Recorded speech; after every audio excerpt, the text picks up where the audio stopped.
What's up guys, Jake here, and today I wanted to bring a video to you guys on tortoises and whether or not they make good pets. I really do quite like tortoises a lot. I think they're probably my second favorite group of reptiles behind crocodilians. I do love me some crocs, and not like the shoes. I mean, the shoes are probably fine as well. I think people hate them unnecessarily, kind of like Nickelback, I think. I don't really know when this trend started of just hating on Crocs and Nickelback. I mean, they're not my favorite, but if you like them, you know, good for you. But anyway, we're going to talk about tortoises because, like I said, tortoises are pretty awesome, and I think they have the potential to make great pets. The one thing is, though, they do live an extraordinarily long time.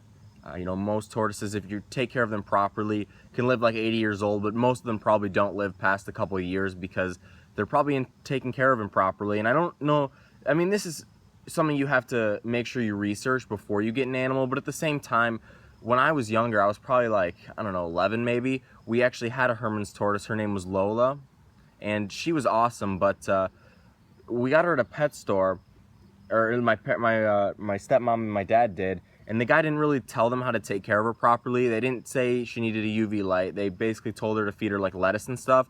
So, you know, she slowly died, and, you know, I think she lived maybe a year or two, and her shell started to get really soft, and she didn't do very well. We don't have her anymore because she died, and we ended up getting this girl, and we knew, like, wow, we really screwed it up. And, you know, maybe we should have known better at the time. I mean, I was a little kid, so I didn't really know any better, but you know, people who sell reptiles should definitely be more responsible as well. Make sure you know what you're getting into and how to care for them.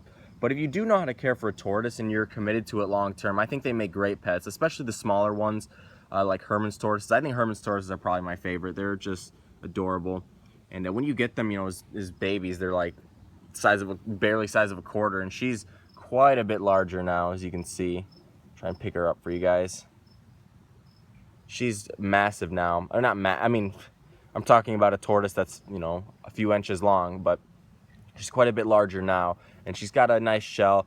I guess it's a little bit like pyramided, sort of, but I don't really think that much, you know, growth is bad at all. I think that's perfectly normal. But a lot of tortoises as well, though, get massive, and that's the thing you definitely want to watch out for, especially sulcata tortoises. That's really the tortoise that's probably the most prevalent at reptile shows and stuff, is like little baby hatchlings, because, you know, they import, you know, thousands of them.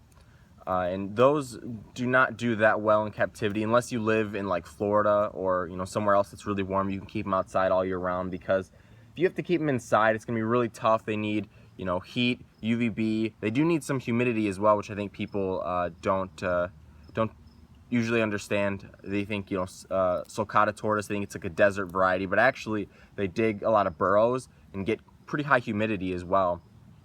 So, you know, and also they're just massive, so if you have it roaming around inside your house, it'll probably mess up your walls and stuff. And I'm sure there are people who have plenty of, you know, space in their house and have nice indoor enclosures for their tortoises, but most people probably can't do that.